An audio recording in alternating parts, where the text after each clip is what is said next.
اللهم صل على محمد وآل محمد. اعوذ باللہ من الشیطان الرجیم. بسم اللہ الرحمن الرحیم. اللہم صل علی محمد وآل محمد. میرے تمام سننے اور دیکھنے والے مومنین اور مومنات کو میری طرف سے میرے چینل ناطق قرآن کی جانب سے السلام علیکم. آج سب سے پہلے میں اپنے وعدے کے مطابق اس ونر کا اعلان کرنا چاہتا ہوں جو گزشتہ ماہ میں نے سوال کیا تھا کہ کم سے کم کتنے پانی سے وضو جو ہے وہ کیا جا سکتا ہے.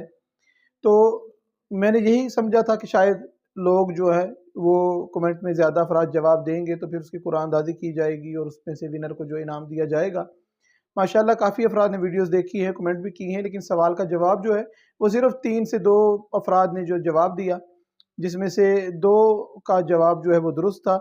تو میں نے قرآن اندازی کرنے سے بہتر یہ سمجھا کہ ان دونوں کو ہی وہ انعام جو ہے وہ دے دیا جائے، جو کہ ایک کتاب تھی جو میں نے اس ویڈیو میں بھی بتائی تھی کہ نہج البلاغہ سے اس کو اخذ کیا گیا ہے.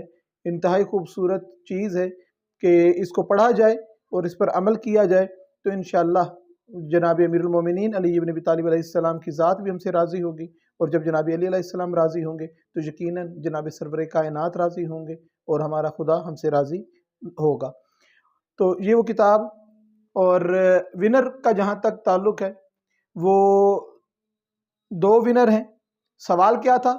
سوال یہ تھا کہ پانی کتنا استعمال کیا جا سکتا ہے کم سے کم. تو اس کا جواب ہے کہ 3 چلو پانی جو ہے اس کو استعمال کیا جا سکتا ہے وضو کے لیے. 3 چلو پانی سے وضو کمپلیٹ ہو سکتا ہے. پہلا چلو جس سے ہم اپنا منہ دھوئیں گے، دوسرا چلو جس سے دایاں بازو، اور تیسرا چلو جس سے بایاں بازو دھولے گا، اور اسی کی لحاظ سے سر اور پاؤں کا مسح کیا جائے گا اور انسان کا وضو جو ہے وہ کمپلیٹ ہو جائے گا. 2 افراد نے جواب دیا، ایک سید ارسلان حیدر گجرات سے اور ایک عبداللہ امجد سیالکوٹ سے. تو میں یہ تحفہ جو ہے انشاءاللہ تعالیٰ ان دونوں کو پہنچاؤں گا کہ جنہوں نے جواب دیا. دونوں نے ہی جواب دیا تھا، ان دونوں کا ہی درست تھا، تو دونوں کو انشاءاللہ تعالیٰ دیں گے جواب. اب جو آج جو ویڈیو ہے اس کے دوران بھی سوال کیا جائے گا اور انشاءاللہ اگلے ماہ اس کے ونر کا اعلان کیا جائے گا. اور اسی طریقے سے اگر کمنٹ میں زیادہ افراد اس کا جواب دے دیتے ہیں تو زیادہ افراد کے ہونے پر اس کی قرآن اندازی کی جائے گی. جو انعام ہے وہ یہ کوائن ہے جس کی ایک جانب حضرت امام حسین علیہ السلام کے روضہ مبارک کی شبیہ ہے اور اس کی دوسری جانب حضرت عباس علمدار علیہ السلام کے روضے کی شبیہ ہے کہ باعث برکت بھی ہے. ایک روضے کی شبیہ ہونے کے لحاظ سے ہمارے لیے قابل احترام اور متبرک بھی ہے، اور جب یہ ہمارے پاس موجود ہوگی تو بین الحرمین کا منظر جو ہے وہ ہماری آنکھوں میں بنا رہے گا، ہمارے ذہنوں میں بنا رہے گا. اب جو سوال کا جواب دے گا اس کو انشاءاللہ تعالی یہ والا انعام جو ہے وہ تحفے میں دیا جائے گا. آج میں نے جس موضوع پر جو ویڈیو اپنی بنانی تھی وہ سابقہ ویڈیوز کا ایک طریقے سے ایک حصہ ہی بنتا ہے کہ جیسے لباس کو لیا، پھر ہم نے انگوٹھیوں کے بارے میں بات کی، لباس کے کلر کے بارے میں بات کی، جوتوں کے بارے میں بات کی، جوتوں کے کلر، ساکس کے کلر کے بارے میں بات کی گئی. اس کے علاوہ آگے چل کے پھر ہم نے انگوٹھیوں کے بات کی کہ کون سا میٹل جو ہے وہ مرد پہن سکتا ہے، کون سی دھات جو ہے وہ خاتون پہن سکتی ہے. اس کے آگے پھر نگینوں کے بارے میں گفتگو کی گئی کہ خاصیت کیا ہے نگینوں کی، اور یہ کون کون سے نگینے پہننا جو ہے اس کا ثواب ہے، کس وقت میں کون سا نگینہ پہنا جائے، رائٹ ہینڈ میں پہنے، لیفٹ میں پہنے، یہ تمام تذکرہ کیا گیا. ان کے اوپر لکھوایا کیا جائے یہ بھی ذکر کر لیا گیا. اب یہاں پر اس معاملے کو کسی حد تک بہت ساری تشنگی تو یقیناً باقی رہے گی. میں اس کو مکمل احاطہ تو ہم نہیں کر سکتے ان تعلیمات کا، لیکن یہ ہے کہ آل محمد علیہ السلام سے جو ہم تک پہنچی ہیں کہیں کافی حد تک اس کو سمیٹتے ہوئے ہم اس بات پر پہنچے ہیں کہ اس موضوع کی طرف آ کے اس چیز کو کلوز کیا جائے کہ کیا مرد اور عورت جو ہے وہ زیور استعمال کر سکتے ہیں، وہ سونے کا ہو، چاندی کا ہو یا کسی چیز کا ہو. حالانکہ پچھلی ویڈیوز میں یہ بھی ذکر کیا گیا ہے کہ کس وہ لوہے کی، تانبے کی اور اس طرح کی جو دھات ہے سونے چاندی کے علاوہ کسی دھات کا استعمال ہاتھ میں انگوٹھی کے طور پہ کرنا یا کسی طور پہ کرنا یہ انسان کے لیے ٹھیک نہیں. یہاں تک جناب سرور کائنات کا فرمان جو پہلے بیان کیا گیا کہ جس ہاتھ میں لوہے کی انگوٹھی اور جناب سرور کائنات اسے پاک تصور نہیں کرتے اس ہاتھ کو جس کے ہاتھ میں لوہے کی انگوٹھی ہو. تو जहाँ तक जेवर का ताल्लुक है, तो जेवर सोने का जो है वो मर्द पे तो बिल्कुल हराम है। खातून के लिए मासूम फरमाते हैं कि खातून जेवर से खाली नहीं होनी चाहिए। कम अज कम गले के अंदर एक उसकी चेन जो है, गलूबंद जिसे कहते हैं, कम अज कम वो जरूर उसके गले में हो। सोने का भी खातून पहन सकती है, चांदी का भी खातून पहन सकती है। रवायात में मिलता है कि जनाब अमीरुल मोमिनीन अली इब्न अबी तालिब अलैहिस्सलाम और जनाब सरवर कायनात हज़रत मोहम्मद मुस्तफ़ा सल्लल्लाहु अलैहि वसल्लम की जो तलवार होती थी, उसकी न्याम का सिरा भी, तलवार का दस्ता भी ये चांदी का हुआ करता था। यानी कि तलवार का दस्ता चांदी का हो जाए और इसी तरीके से न्याम जो है उसका दस्ता वगैरह जो चांदी का हो जाए, उसके ऊपर चांदी के गोल गोल हाले बने होते थे। ये तमाम चीज़ें शरीयत में जायज़ हैं कि हमारे पास जो तलवार मौजूद है उसके अंदर अगर हम चांदी का इस्तेमाल करते हैं तो वो शरन जायज़ है। इसी तरीके से कुरान मजीद का सोने की तार से लिखा जाना ये भी जायज़ है। कुरान मजीद का गिलाफ सोने के इस्तेमाल का हो, उसके अंदर वो धागा इस्तेमाल किया गया हो, वो तार इस्तेमाल की गई हो जो सोने से बनी हो, उसका भी इस्तेमाल करना जायज़ है। लेकिन मर्द के लिए सोना इस्तेमाल करना हराम है। मर्द के लिए सोना इस्तेमाल करना हराम है। जनाब अमीरुल मोमिनीन अली इब्न अबी तालिब अलैहिस्सलाम से किसी शख्स ने पूछा था कि या अली, ये बता दीजिए कि कमरे घर के अंदर हम अपने सोने की बनी हुई कुर्सी रख सकते हैं? तो जनाब अमीर फरमाते हैं कि सोने की बनी हुई कुर्सी तो नहीं रख सकते, अलबत्ता किसी मेटल की वो कुर्सी हो और उसके ऊपर सोने का पानी चढ़ा हो तो उसके अंदर कोई हर्ज नहीं है। इसी तरीके से सोने का तार दांत में लगाना ये भी शरीयत जो है वो मुनासिब और जायज़ नहीं है। इसी तरीके से मासूमीन अलैहिस्सलाम के फरामीन की रोशनी में जो हम तक बात पहुंचती है वो खुलासा यही है कि मर्द के लिए बाइस ज़ीनत अगर कोई चीज़ है तो वो चांदी है।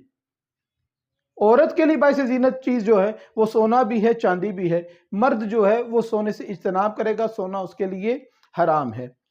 अब यहाँ पर मैं अपनी गुफ्तगू को रोकते हुए आज का जो सवाल है जिसका मैंने इनाम आपको वो बताया कि मैं वो कुरानदाजी में जिसका नाम निकलेगा उसे वो कॉइन जो है वो दूंगा। सवाल ये है कि मेरे तमाम मोमिनीन, मेरे बहन भाइयों ने मुझे ये बताना है कि कौन सी चीज़ें हैं जिनका अंजाम देना वज़ू को कंप्लीट कर देता है। यानी कि आसान अल्फाज में मैं आपको शायद समझा सकूं कि वाजिबात वज़ू कौन कौन से हैं, कि कौन कौन सा काम करेंगे तो हमारा वज़ू कंप्लीट हो जाता है। वाजिबात वज़ू कौन कौन से हैं, ये मुझे सिर्फ इस सवाल का जवाब चाहिए। जो कमेंट में इसका जवाब देगा इंशाअल्लाह ताला अगले महीने हम उसके क्या कहते हैं कुरानदाजी के साथ उसका जो कॉइन का इनाम है इंशाअल्लाह उस तक पहुंचाएंगे। तो आगे एक मसला और जिसको डिस्कस करते हैं कि लड़के आजकल कान में बाली पहनते हैं। कोई बाली पहन लेता है, कोई छोटा सा रकोका पहन लेता है, कोई टॉप्स पहन लेता है। ये याद रखा जाए कि हर वो चीज़ जो माशरे के एतबार से मुनासिब और जायज़ ना लग रही हो या उसके अंदर ख़वातीन की शबाहत नज़र आ रही हो वो शरीयत में जायज़ नहीं है। आयतुल सिस्तानी के जो मुकल्लिदीन हैं, आयतुल सिस्तानी ने सोना तो कतन सब नहीं कह दिया कि हराम है, उसको इस्तेमाल नहीं किया जा सकता, उसकी बाली भी मर्द कान में नहीं पहन सकता।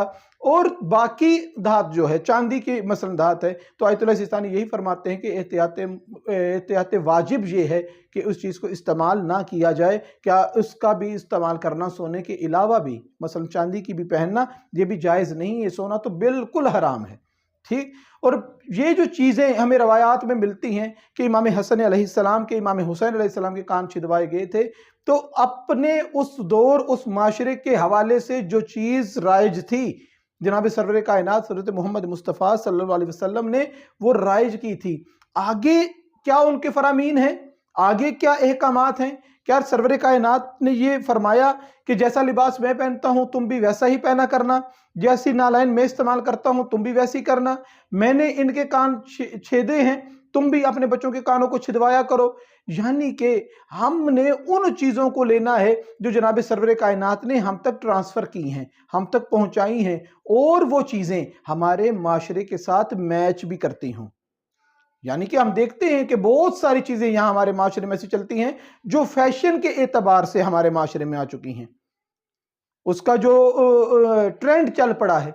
मिसाल के तौर पे अब कोई हमारी बहन बेटी है वो उसने हिजाब करना शुरू कर दिया, अब बज़ाहिर तो एक अच्छा काम है, अपने बालों को उसने ढका है, हिजाब करके बाहर जा रही है, लेकिन पहनी भी उसने जीन्स और शर्ट है और हिजाब उसने किया हुआ है, क्योंकि उसने नेट पे देखा है कि वो तरीके सिखाते हैं हिजाब करने के कि हिजाब कैसे करते हैं। ये इसने सवाब के लिए या सीरत आइमा अतहार पर अमल करने के लिए ये उसने हिजाब नहीं किया, ये उसने अपने माशरे के एतबार से एक फैशन है।